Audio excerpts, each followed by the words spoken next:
যায়িকাতুল মাউত কুল্লু নাফসিন আযালিন জাআতুহুম লা ইস্তাকিমুনা সাআতা ওয়া লা ইস্তাকিমুন।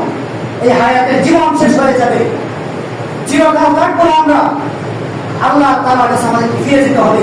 কি নিয়ে আমরা ফিরে যাবো আল্লাহর কাছে? আল্লাহর সামনে আল্লাহর আদালতে দাঁড়িয়ে আমরা কি জবাব দিব? আমরা কি জবাব দেবো আল্লাহর কাছে? আজ আমরা মুসলমানরা নির্যাতিত, নিপীড়িত, নিষ্পিত হচ্ছে। কাশ্মীরের মুসলমানরা নির্যাতিত, ফিলিস্তিনের শিশুরা আজ না খায়া পাশে থেকে ক্ষুধার কারণে তারা তীরে তীরে মৃত্যুবরণ করতেছে। আর আমরা প্রতিদিন উন্নত মানের খাবার আমরা খাবার দেখতেছি। একবার কি মায়া হয় না ফিলিস্তিনের শিশুদের জন্য? একবার কি আমাদের চিন্তা ধারায় আসে না ফিলিস্তিনের মা বোনদের ইজ্জতরা এই ইসরায়েলের যাত্রা নিয়ে যাচ্ছে, আমাদের মুসলমানদেরকে ধ্বংস করে দিচ্ছে? একবার কি আমাদের মনে পড়ে না?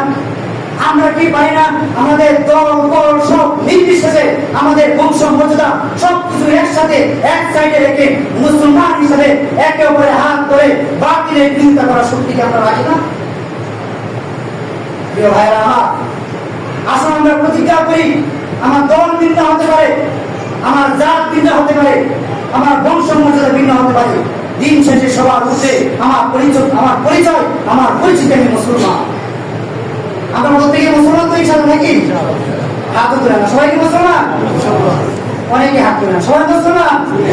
সবাই বিপদে আপদে একটু এগিয়ে আসবো ইনশাআল্লাহ।